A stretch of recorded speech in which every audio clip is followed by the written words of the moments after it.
To understand the basic needs of your citizens, you need only look in the mirror. Like you and me, there are a few important things they need to live healthy, happy lives. That includes electricity, water, and sanitation. With these systems in place, everyone in your city has a shot at living their best life. Let's take a look at electricity. When laying roads, you also install low-voltage underground cables that supply electricity to homes, offices, and shops. These cables plug into transformer stations.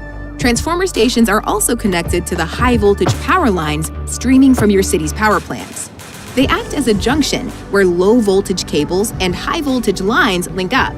Together, they form the grid that pumps electricity right across your city. There's one drawback. Power lines and electric cables can only carry so much electricity. When demand increases, they can max out, creating a bottleneck. Keep the grid humming by evenly spreading electricity connections around your city. You can also build power lines to import electricity from neighboring cities. Imported energy will save your bacon if local power plants fail to produce enough electricity when demand increases. It will, too. Expect spikes when the thermostat drops and everyone dials up their heaters. Hot weather will cause spikes too, as people flick on air conditioners, fans, and ice machines at the same time. Your power plants might produce more electricity than your city needs. When that happens, you can export it to your neighbors. While this can offset production costs, think it through. By storing excess electricity in emergency battery stations, you have nothing to worry about when demand rises. Emergency battery stations help your city get the most out of solar power plants. Battery stations power the city at night when the plant isn't producing electricity and recharge when they operate during the day. Of course, solar is just one renewable energy source. You can build wind, water, and geothermal power plants too.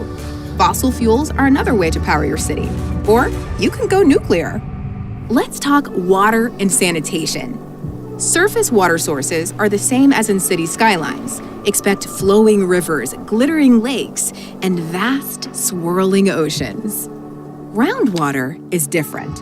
These underground reservoirs replenish over time, so they can run dry if they're drained at a faster rate than they're refilled. They're also susceptible to ground pollution. When they're contaminated, dirty water is pumped into your city's freshwater system. That's bad on every level, mainly because decontamination takes a long time. Build a groundwater pumping station to tap this resource, and a water pumping station to bring surface water into your city's water system. You can also add water to the system with wastewater treatment plants. These plants can process sewage to produce clean water for homes and businesses. There's another way to manage sewage: sewage outlets. They release waste into open water, which can help prevent sewage from backing up. And that's a must when it comes to public health. Bungling waste management can make people seriously ill. That's why you want to keep sewage outlets well away from pumping stations. How can you balance the very human needs of citizens with your ambition as a city builder? It's simple.